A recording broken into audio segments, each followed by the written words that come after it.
Bonjour, j'espère que vous allez bien. La tomate cerise, on l'aime, on l'adore pour son goût et aussi pour ses qualités nutritionnelles. C'est la période de la tomate cerise, on la trouve en abondance et avec des prix raisonnables. Alors, je vous propose deux méthodes pour conserver votre tomate cerise pour pouvoir la consommer toute l'année.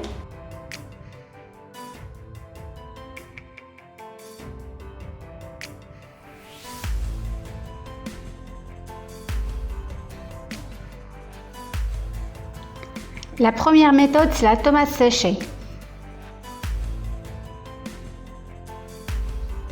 Je commence par découper mes tomates en deux.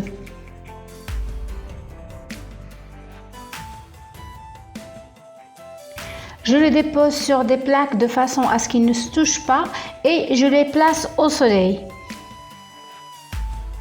J'expose mes tomates en plein soleil le temps qu'ils sèchent totalement. Il faut absolument les rentrer le soir pour qu'ils n'absorbent pas l'humidité du soir et la rosée du matin. Pour réussir ma conservation, je viens stériliser les bocaux et les joints. Et l'astuce, c'est que je viens placer un torchon de cuisine propre au fond de mon faitout et comme ça, les bocaux ne vont pas bouger au moment de l'ébullition de l'eau.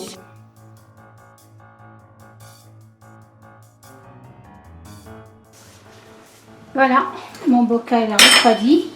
Là, l'idée, c'est de juste venir et les installer dans le bocal.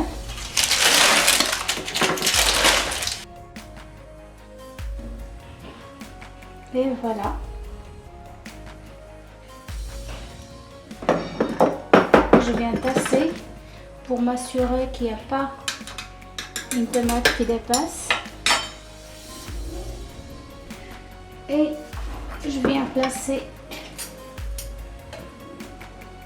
ma jointure.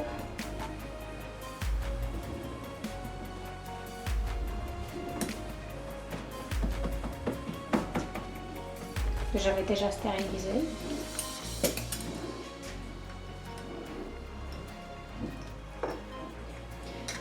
Et voilà. Il y a des personnes qui aiment aromatiser leurs tomates séchées, ça veut dire ils mettent de l'ail ou des herbes. Personnellement, je préfère la garder comme ça et nature, juste avec du sel. Et comme ça, au moment de l'utilisation, ça veut dire que ce soit dans une pizza ou dans une salade, je vais l'aromatiser avec ce que j'aime.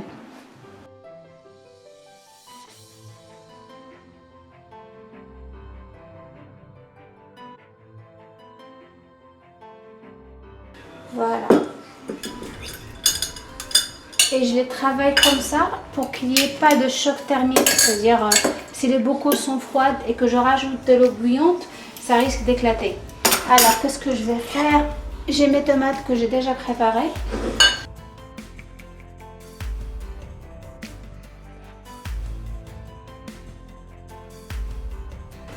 Je commence par mettre une grosse cuillère de sel. Je crois que je vais rajouter une deuxième parce que le bocal il est assez grand quand même. Et là, je vais rajouter de l'eau bouillante.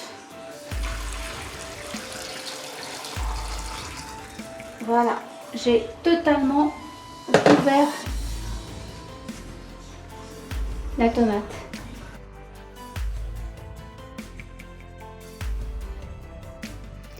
Pour la dernière opération, mes bocaux sont couverts d'eau dans une grande marmite. Je la porte à ébullition pendant 30 minutes.